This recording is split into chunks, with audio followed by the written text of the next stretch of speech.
Today I am going to start Raoult law. The topic is Raoult law.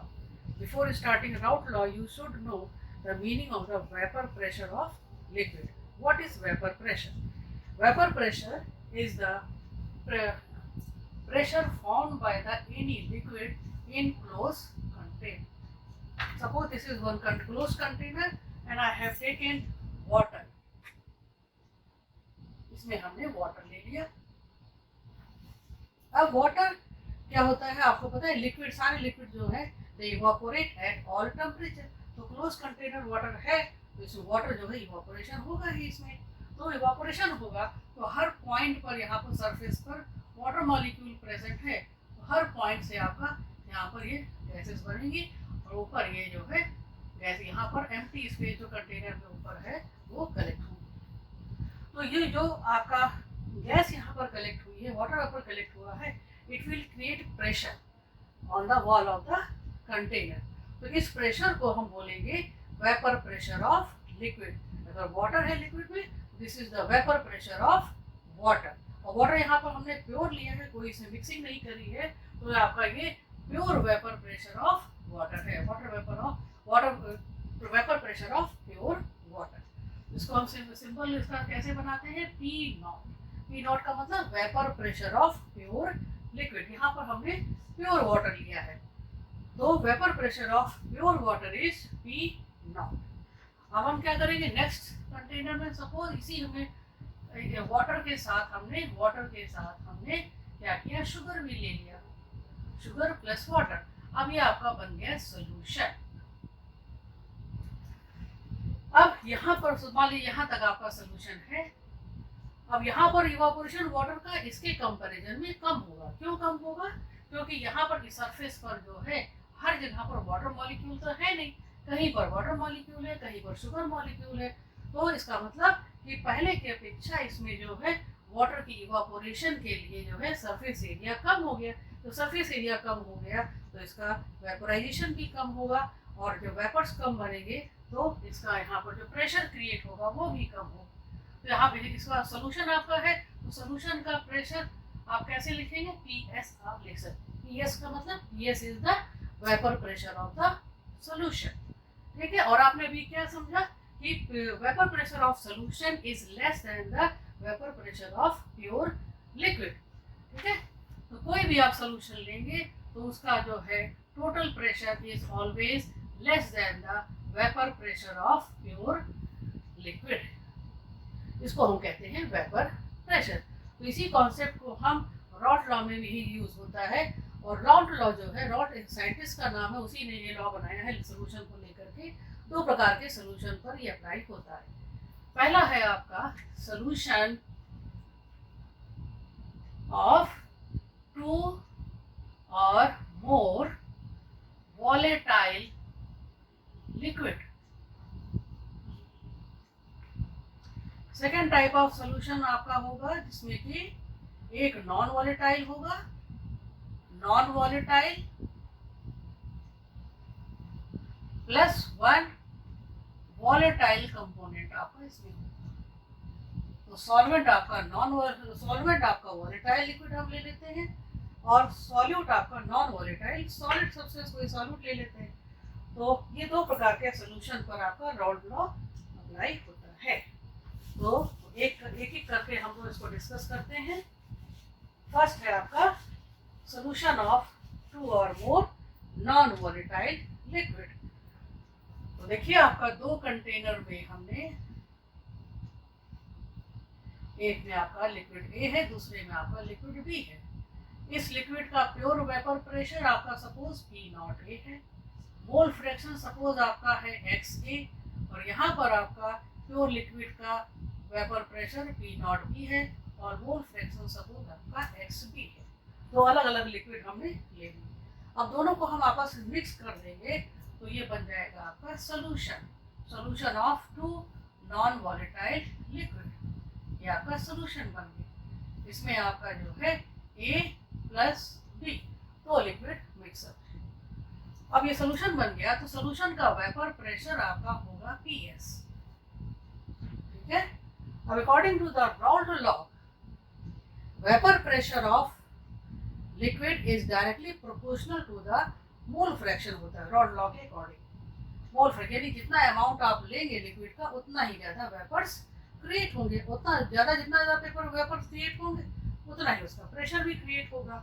तो solution में आपका liquid A का pressure हम कैसे कैलकुलेट करेंगे? तो आपका according to the Raoult law क्या होगा कि pressure of A, vapour pressure of A in solution, solution के अंदर लिक्विड कंपोनेंट ए का वेपर प्रेशर पी ए है, it is directly proportional to the mole fraction of liquid ए।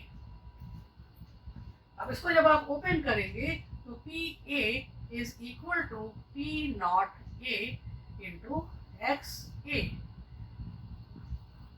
इसी तरह से आपका लिक्विड बी का क्या होगा आपका P nought B is equal to P B is equal to P nought B X B.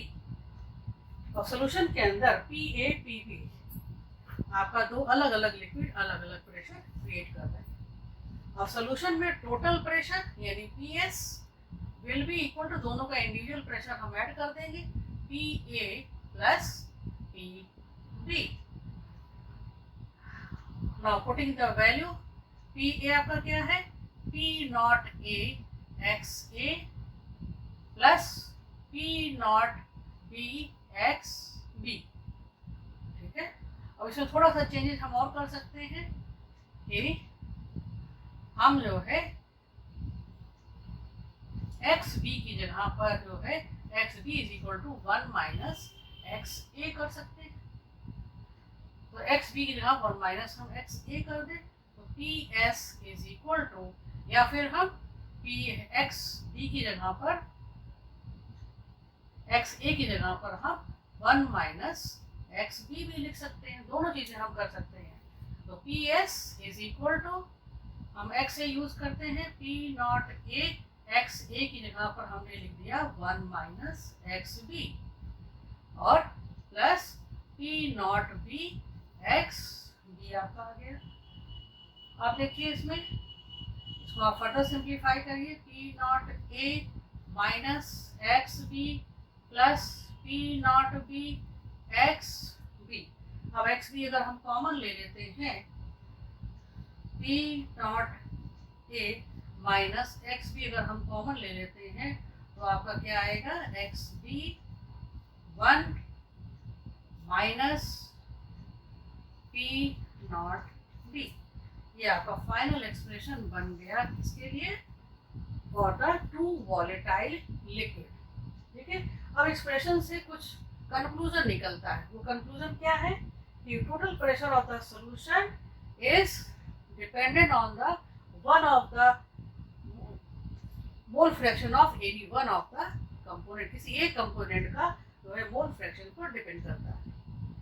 अगर मोल फ्रैक्शन आपका इंक्रीज करेगा तो आपका सॉल्यूशन का प्रेशर भी आपका इंक्रीज करेगा। दूसरा पॉइंट इसमें क्या है कि P not A P nought B, ये जो है आपके vapour pressure of pure liquid, अलग लिक्विड का अलग अलग वेपर प्रेशर होता है। तो अगर ये वैल्यू वेरी करेगी तो आपका प्रेशर ऑफ द सॉल्यूशन भी आपका वेरी करेगा। ठीक है, now we will take next type of the solution. Next type solution आपका क्या है, of non volatile solute and one volatile liquid. Solution of non-volatile solute and volatile solvent. Volatile solvent।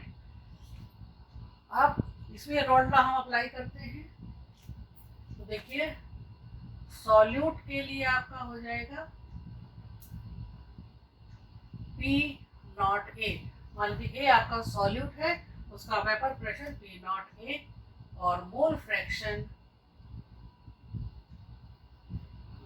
आपका हो जाएगा एक्स ए। ये आपका सॉल्यूट के लिए हो गया। सॉल्वेंट के लिए आपका P नॉट B और मोल फ्रैक्शन आपका हो जाएगा mole fraction is equal to XB। तो सिमिलरली उसी तरह से हम इसमें भी मैथमेटिकल एक्सप्रेशन बनाएंगे। PA is equal to P naught A XA. P naught A is the vapor pressure of component A. PB is equal to P naught B XB. ये solute के लिए है और ये सॉल्वेंट के लिए है। तो total pressure of the solution is equal to P naught A XA plus P naught B XB. But since P naught A XA is equal to 0, क्योंकि सॉल्यूट है, नॉन वॉलेटाइल सॉल्यूट है, तो इसका जो है आपका वेपर प्रेशर बनेगा ही नहीं। Therefore, PS will be totally from only the solvent part XB. केवल सॉल्वेंट की वजह से आपका सॉल्यूशन का वेपर प्रेशर क्रिएट होगा। अब इसको आप फर्दर सिंप्लीफाई करिए। PS is equal to XB की जगह पर हम लिख सकते हैं 1 माइनस XA और PS upon P nought B is equal to 1 minus XA। और further it can be simplified XA is equal to 1 minus 1 minus PS upon P naught A और XA is equal to आपका P naught A minus PS upon P naught A। ये आपका एक formula. This is for solution of non-volatile solute and volatile solvent. Here P naught A minus PS. This is called lowering of vapor pressure. ठीक है, इसको हम ये 1 mark MCQ में आपसे पूछा जा सकता है what is lowering of vapor pressure। तो P naught A minus PS is the lowering of vapor pressure। अगर पूरा एक्सप्रेशन आप ये लेते हैं this is called relative lowering of vapor pressure। आपने कंपैरिजन का रेशियो बना दिया, this is called relative lowering of vapor pressure। Okay, now we can understand this concept by the graph also। तो ग्राफ आप देखिए इसको कैसे ग्राफ बनता है। इसमें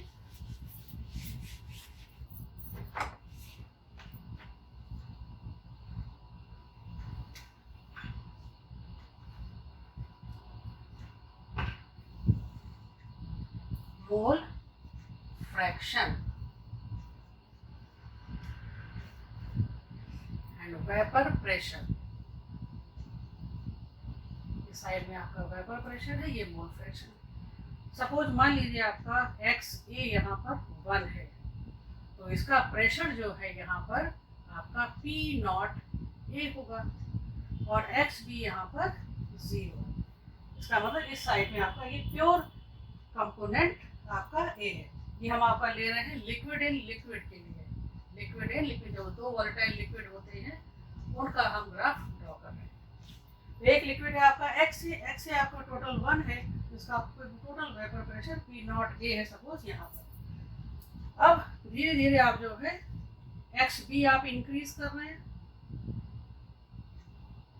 XB आपका ऐड करते जा रहे हैं, XA आपका कम होता जाएगा। ये देखिए, तो यहाँ पर आपका XA 0 हो गया और XB जो है यहाँ पर 1 हो गया, यानी कि मोल फ्रैक्शन ऑफ A आपका डिक्रीज कर रहा है और मोल फ्रैक्शन ऑफ X आपका B जो है वो इंक्रीज कर रहा है। तो यहाँ पर जो है P नॉट B हो गया, B लिक्विड का आपका टोटल वेपर प्रेशर आपका हो गया। अब